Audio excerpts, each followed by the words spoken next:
All right, so here we are at 5.3, Chapter 5, Section 3, point slope form of a line.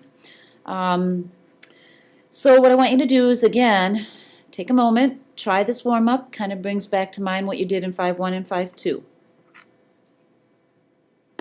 Okay, this is what you should have gotten.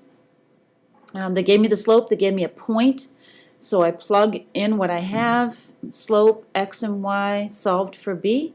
Then I had my slope and my b, and I wrote my equation. Here they gave me 2 points. I know I need m and b. So I started by finding the slope, which was 2. And then I picked this point and plugged it in and found out that b was 6. But just for fun, I also took this point and plugged it in here and found out that b is also 6. So it doesn't matter what point you use. Okay? So hopefully you got the same answer. All right. 5.1 and 5.2, you worked with slope-intercept, which was y equals mx plus b. This time, you're going to work with point slope, and it's just another way. Let me write this here. Point slope form is just another way to write an equation of a line when you have a point and the slope. And this is what it is. Y minus y1 equals m times x minus x1. So this, they'll give you the slope and they'll give you the point, and this is where they go. Okay. Now, what's nice about this form is that you can easily pick out the slope and a point on the line. This form, you could pick out the slope and the intercept. And that's why they're named differently. All right? So let's practice with this form for a little bit. Write an equation in point slope form of the line passing through this point with the slope of -2. So in order to write point slope, I need a point and I need the slope, which I have here.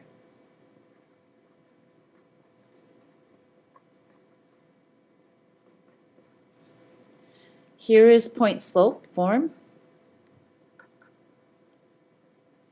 And I just plug in what I have. Remember, this goes in the x1, y1 spot. That's the one thing you got to remember. Okay? So, y minus my y coordinate, which is 4, equals the slope, which is -2, times x minus my x coordinate. Close that parenthesis. Now, this becomes a plus. So you should actually write it like this. Y minus 4 equals -2 times x plus 1. Okay, so notice when we plugged in a -1, it became a plus instead of the minus that we started with. So this is the answer right here, point slope form. All right, let's do another one. Write an equation in point slope form of the line that passes through this point with a slope of 3. This is my m. This is the point, x1, y1. Okay? So, y minus y1 equals m times x minus x1. So y minus my given y is 1. My slope is 3. X minus a minus 3 again. This becomes a plus. So notice that when you plug in a negative, it becomes plus. So my final equation is this. There you go. All right. When they give you the point and the slope, all you got to do is plug it in the right spot, and you've got it. All right. Let's do this. Graph the equation. Now you need to notice that this is written in point slope form. So I know that I can pull out a slope and a point. I'm going to write it over here just so we can see what's going on here. And then right underneath it, I'm going to write point slope form.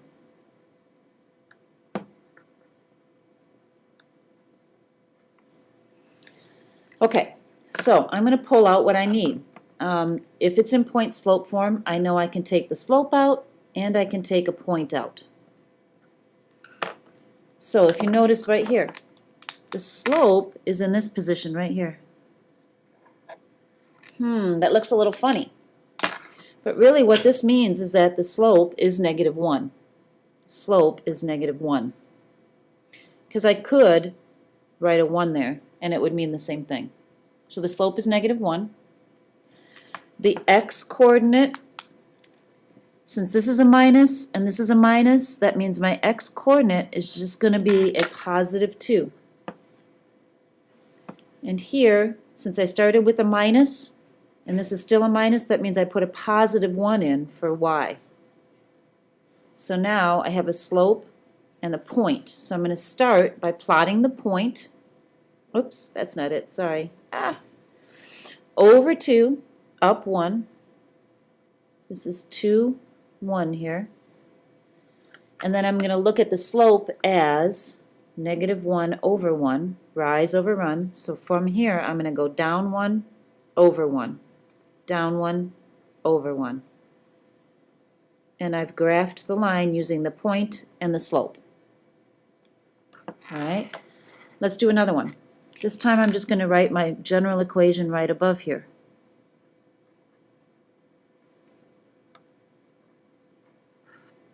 So we can easily compare.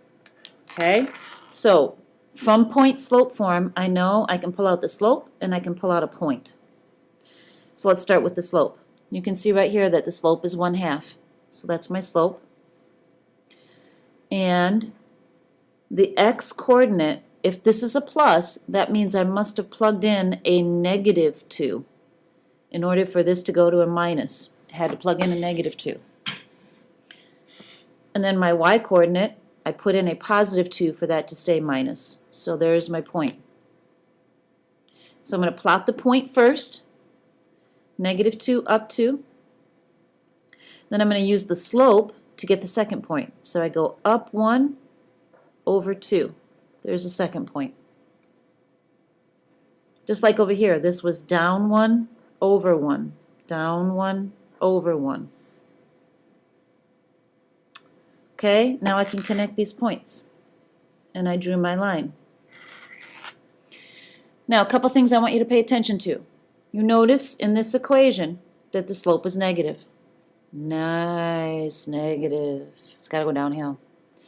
Notice here, the slope is positive, so it better be a puff positive when you draw your line. And you always read from left to right your graphs. So this is definitely downhill, negative. This is definitely uphill, positive. Okay? Okay, backside. Write an equation in point slope form of the line that passes through the point 2, 3 and 4, 4. Oh, this time they gave me 2 points, but that's okay. What I need in order to write in point slope form is I need the slope and I need 1 point. Doesn't matter which one I use. I'm just going to use 2, 3. So I have the point already. You could use either one. Makes no difference. What I need to do is find the slope. Well, you know how to do that. When you have 2 points, all you do is change in y. 3 minus 4 I did. Over the change in x, 2 minus 4. -1 over -2 equals 1/2. Now it doesn't matter if you go the other way. If you did 4 minus 3, change in y, over 4 minus 2, you're still going to get 1/2. So my slope is 1/2. Okay, so I have a point and a slope. I'm going to plug it into point slope form now. You keep the first y the same. You plug in the slope, which is 1. Oh, excuse me. I screwed up. You plug in the y coordinate, which is 3. Then you put the slope in. X minus the x coordinate. Boom. You got point slope form right there. Slope is 1/2. X coordinate is 2. Y coordinate is 3. All right. A radio station charges $650 for the first minute of ad time, and then $340 for each additional minute. Write an equation that gives the total cost in dollars to run an ad as a function of the number of minutes the ad runs. So I need to write an equation as a function of the number of minutes. That means I'm going to be doing it like I did yesterday. I ultimately want to end up with a y equals mx plus b equation, because it'll be the cost as a function of minutes. So let's just talk about that. First of all, what I need, I probably am going to start with point slope form because I can see right here they gave me a data point right here, 650 minutes for the first, $650 for the first minute. So I can see that I have one data point, and it is 1 minute for $650. Time cost. The rate of change after that, for any more time than a minute, it costs me $350 each minute. So that's my rate of change, or my slope, remember I told you that's the same thing, is 340.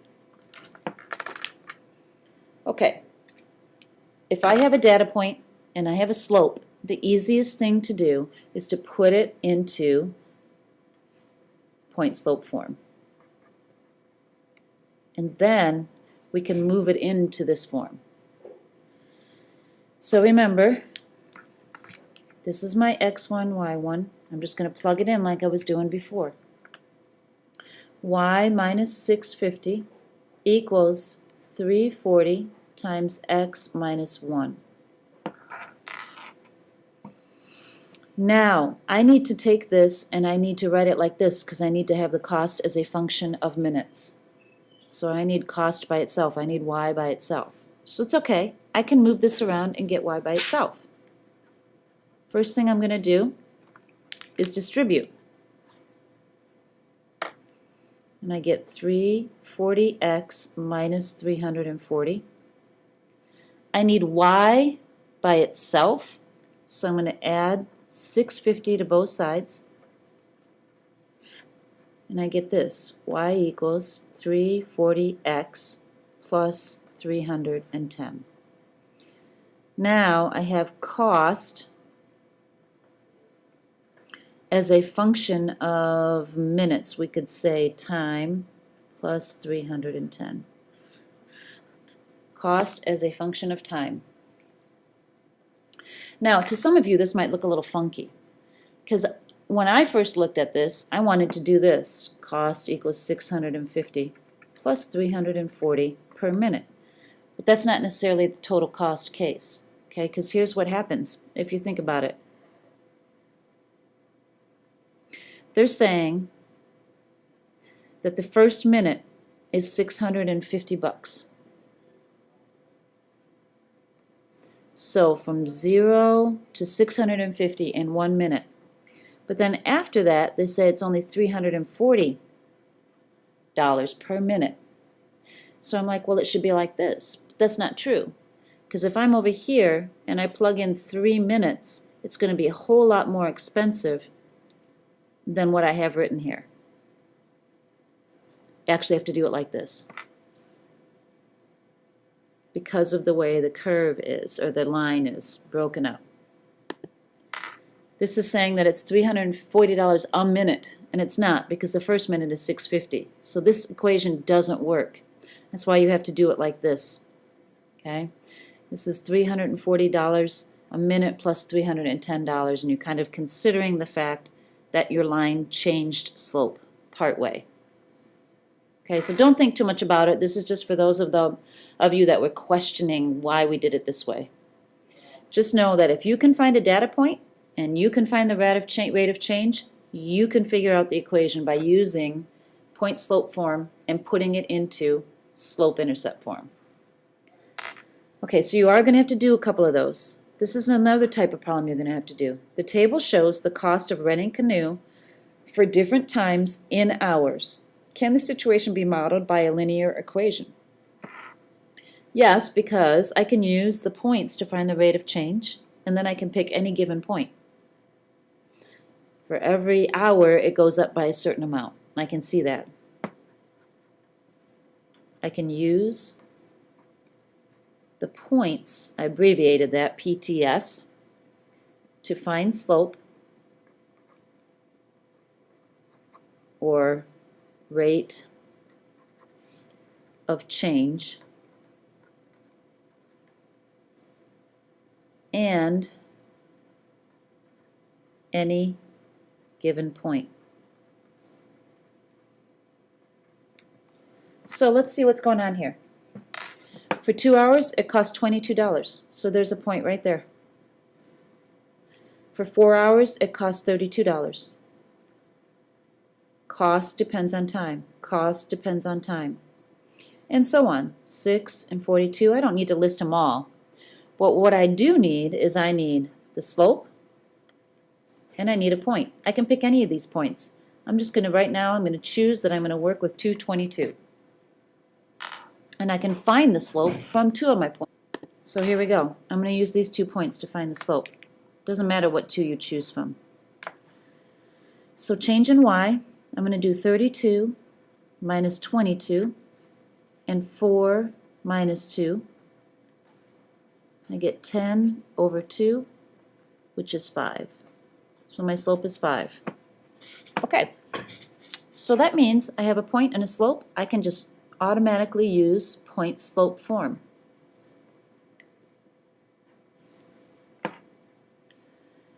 Plug in my y, which is 22, plug in my slope, which is 5, and plug in my x, which is 2. And then I'm going to move it around so it becomes cost as a function of time. Means I got to get it into y equals mx plus b form.